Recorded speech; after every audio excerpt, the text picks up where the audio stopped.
그래서 장기판은 정사각형이고요. 이 크기는 제한이 없습니다. 그래서 어떤 사진도 봤냐면 선생님이 길거리에서, 외국에 이제 길거리에서 크게 장기판을 정말 정사각형 굉장히 크게 그려놓고 말도 사람만한 크기의 말을 막 자기네들이 이렇게 들어서 옮기면서 게임을 하는 것도 선생님 봤습니다. 사진으로만.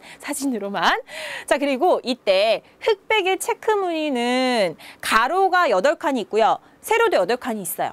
흑백으로 나눠져 있거든요. 그래서 가로, 세로 8칸, 8칸. 그럼 총 몇 칸일까요? 8 곱하기 8은 64. 그치? 요건 여러분들이 다 계산할 수 있을 겁니다. 그래서 64칸으로 만들어졌고, 말은요, 상아, 나무, 돌 이렇게 여러 가지 재료를 사용이 될 수 있습니다. 여러 가지 재료를 사용이 됐고, 그때 이제 흑백 각각 16개. 각각이 16개씩 가지고 있는 거여서 흑 또는 백으로 이렇게 두 개를 구분을 할 수 있겠죠. 그래서 총 32개의 말을 가지고 게임을 하는 거예요. 자, 전체적으로는 어떤 건지 어떤 모양이 있는지 여러분들이 확인할 수 있겠죠. 이런 거예요.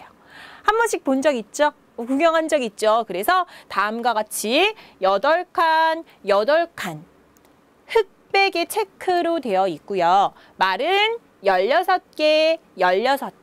검은 말, 흰 말 이렇게 준비가 돼 있습니다. 그래서 뭐 서로 앞으로 가고 말을 뒤로 빼고 이렇게 해서 두뇌 게임을 펼치는 거예요.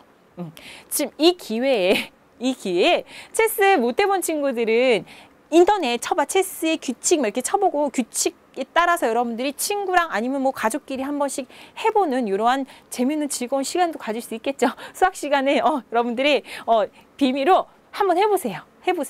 재밌겠죠? 자, 그럼 우리 이제 체스에 관한 대략적인 정보는 파악을 했습니다. 그죠? 자, 그럼 이제 먼저 생각을 열어서 문제를 이제 한 단계 가까이 다가가면서 풀어볼 겁니다. 자, 두 번째 단계는요. 생각을 열 거예요. 그래서 우리 항상 문제를 읽고서 주어진 조건이 뭐지? 구하고자 하는 것이 뭐지? 요것부터 좀 정리를 하도록 하겠습니다. 첫 번째, 주어진 조건은 뭐냐면요. 첫째 날에는 밀 1톨, 둘째 날에는 밀 2톨, 셋째 날에는 밀 4톨. 다음과 같은 규칙으로 밀이 계속해서 생기겠죠? 자, 그럴 때 구하고자 하는 것은 체스판의 칸수와 같은 날수 동안의 밀의 수를 여러분들이 구하시면 되는 거예요. 오케이. 자, 그럼 이제 먼저 생각을 펼쳐가면서 단계를 풀어보도록 할게요. 먼저 이제 표를 그려가면서 여러분들이 규칙을 한 번씩 찾아볼 거고요. 그 다음에 이제 규칙을 이용해서 문제 속에서 이제 10번째 날을 한번 찾아라 라고 했거든요. 그래서 10번째 날의 밀의 양을 한번 구해볼 거고요. 그 단계를 지나친 다음 마지막으로 64번째 밀의 양을 구해보도록 하겠습니다. 됐니 얘들아? 그래서 생각을 열어봤고요. 그 다음에 펼쳐서 다시 한번 나열해 봤습니다. 이 단계를 거치는 게 굉장히 중요해요. 알겠죠? 그래서 앞으로 여러분들이 계속해서 선생님 반복해 줄 거니까요. 문제 풀 때, 수학 문제 풀 때 이 단계 거치시면서 풀어보시면 훨씬 더 정답에 가까워질 겁니다. 정리가 될 거예요. 자, 이제 먼저 여러분들이 거듭제곱이라는 것에 대해서 또 까먹은 친구들이 많기 때문에 다시 한번 선생님이 간략하게 개념 정리하고 가도록 할게요. 자, 먼저 이제 거듭제곱이었습니다. 말 그대로 거듭제곱. 뭐 한대요? 거듭해서 곱한다라는 거죠. 근데 뭘 거듭해서 곱할 거냐? 같은 수나 문자를 반복해서 곱하는 것.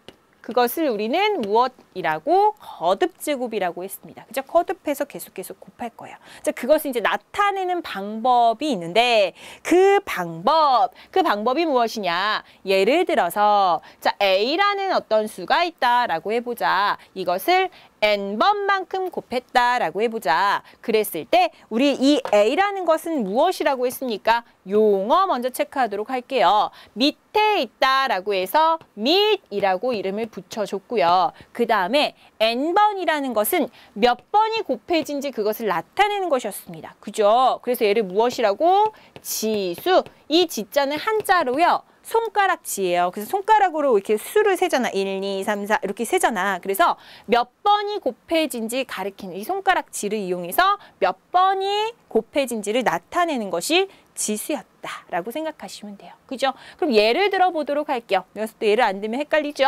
자, 먼저 이제 2 곱하기 2 곱하기 2 곱하기 2 요렇게 2를 4번을 곱했습니다. 이런 경우에는 어떻게 나타낼 수 있죠? 이런 경우에는 선생님 얘는요 2를 크게 써주고요. 그 다음에 곱한 수를 위에다 조그맣게 써주면 됩니다. 맞아, 그거야. 그래서 요렇게 조그맣게 써주시면 돼요. 그럼 예를 들어서 이런 거는요. 자, 2 곱하기 2 곱하기 3 곱하기 3 곱하기 3 이런 경우는 어떻게 쓸 수 있을까요? 밑이 같은 것끼리만 체크해야 돼. 그지? 그래서 한꺼번에 나타내시는 게 아니에요. 그러면 2는 몇 번? 2번이 곱해졌고요. 그대로 쓰시고요. 3은 몇 번이? 3번이 곱해졌습니다. 이렇게 쓰는 거겠죠. 맞아요. 그래서 간략하게 나타낼 수 있고요. 문자도 가능합니까? 방금 문자도 했잖아. 가능해요.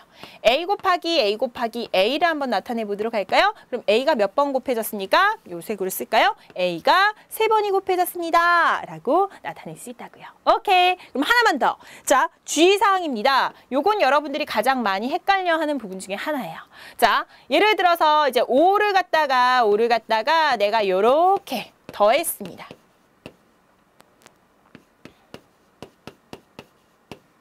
몇 번 더 했습니까? 지금 하나, 둘, 셋, 넷, 다섯, 6번 더 했어요. 그렇다고 해서 우리 친구들이 이거 5에 계속 이거 했다고 6제곱인데 이렇게 쓰면 됩니까? 안 되죠.